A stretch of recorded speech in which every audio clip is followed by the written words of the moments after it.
আসসালামু আলাইকুম।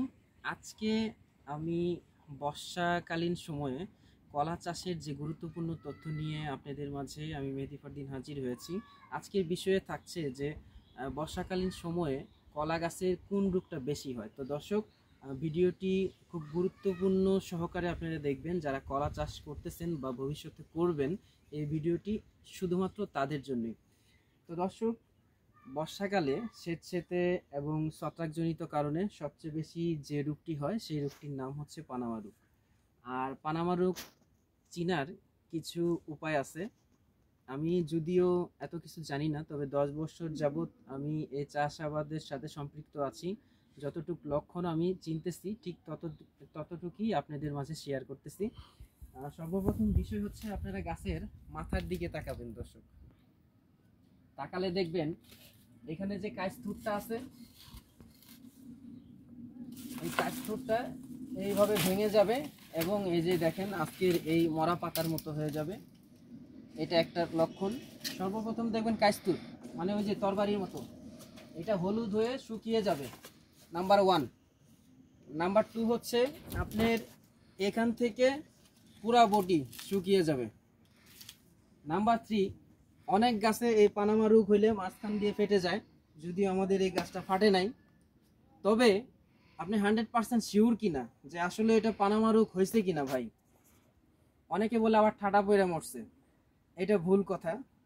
পানামা রোগ তো 100% শিওর হবেন কিনা, সেই ক্ষেত্রে আপনাকে গাছটি কাটতে হবে। তো আমরা দর্শক মণ্ডলী, এই মুহূর্তে আমি গাছটিকে কাটবো এবং শিওর হব, নিশ্চিত হব। আমি আগে নিশ্চিত হব, তারপরে আপনাদের নিশ্চিত করতেছি। সেটা হচ্ছে এরকম, বিসমিল্লাহির রহমানির রহিম।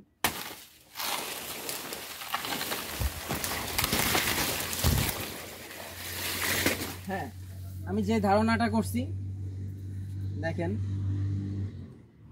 এটার উপরে পানামা বর্ষিত হয়েছে। শামীম ভাই, একটু ক্যামেরাটা যদি একটু দর্শকদের ভালো করে দেখাইতেন। দেখেন এই যে এই শেপটাতে যদি এরকম কালচে এবং ফ্যাকাইশে হয়ে যায়, তাহলে আপনি 100% নিশ্চিত হবেন এটা পানামা রোগ হয়েছে। তো দর্শক, আরেকটা কথা হচ্ছে, এটা আর বলার বাহুল্য রাখে না বা সন্দেহের বিন্দু মাত্র অবকাশ থাকে না যে এটা পানামা রোগ না। হ্যাঁ দর্শক, এটা অবশ্যই পানামা রোগ। এই 3-4টা, প্রথম হচ্ছে ওরকম শুকিয়ে যাবে, নাম্বার 2 ডাটা ভেঙে যাবে এবং হলুদ হয়ে যাবে, নাম্বার 3 আপনাকে শনাক্ত করতে হবে এরকম দা অথবা কাঁচি নিয়ে মাঝখানে কাটতে হবে।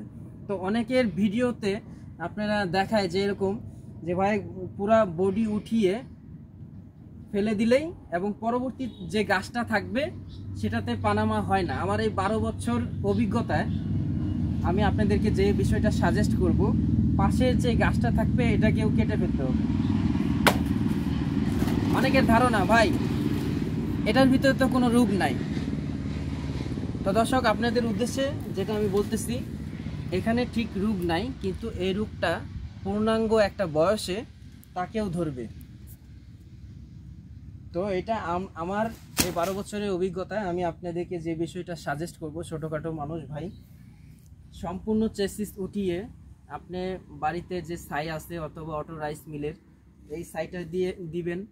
যাদের টাকা পয়সা খুব কম, যে ভাই আমি টাইকোডার্মা কিনতে পারবো না, কারণ 100 গ্রাম টাইকোডার্মার প্রায় 1 থেকে 150 টাকা লাগে, অথবা 500 গ্রাম 350-400 টাকা লাগে, অথবা 500 টাকা লাগে। তো সেই ক্ষেত্রে আপনি ব্লিচিং পাউডার এবং ছাই দুইটা মিশ্রণ করে এই পুরাটা বডি উঠিয়ে তারপরে আপনি এখানে নতুন একটা তেউর আনবেন। অবশ্যই তেউরটা সুস্থ সবল হতে হবে এবং তরবারির মতো চিকন হতে হবে। তো দর্শক, এই ছিল বর্ষাকালীন সময়ে কলা বাগানের ভিতরে আপনাকে অবশ্যই সপ্তাহে একবার বর্ষাকালীন সময়ে আপনাকে টাইল দিতে হবে যে আমার বাগানে এরকম সিগাটুকা অথবা পানামা ভাইরাস হয়েছে কিনা। তো পানামা ভাইরাস হওয়ার আরেকটা ন্যূনতম মূল কারণ হচ্ছে, দেখেন যে কোনো বাগানে ড্রেনেজ ব্যবস্থা যদি সুন্দর না থাকে এবং এই মাটিতে যদি স্যাঁতসেঁতে আবরণ পাওয়া যায়, তাহলে এই রোগটা অবশ্যই 100% আসবে। তো এটাই ছিল সাজেশন।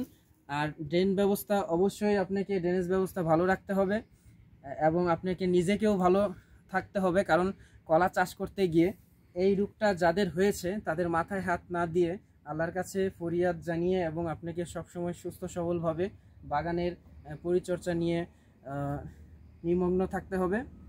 তো দর্শক, এই ছিল আজকের প্রতিবেদন। পরবর্তী একটা কৃষি বিষয়ক নতুন আপডেট ভিডিও এবং নতুন তথ্য নিয়ে আমি এগ্রিকালচার মেহেদি হাসান পেজ থেকে এবং যারা ডেইলি এগ্রিকালচার নিউজ থেকে দেখতে পাচ্ছেন, অবশ্যই একটা ভালো এবং সুন্দরতম ভিডিও নিয়ে আপনাদের মাঝে হাজির হব সেই আশা ব্যক্ত রেখে আজকের মতো এই পর্যন্তই। আল্লাহ হাফেজ।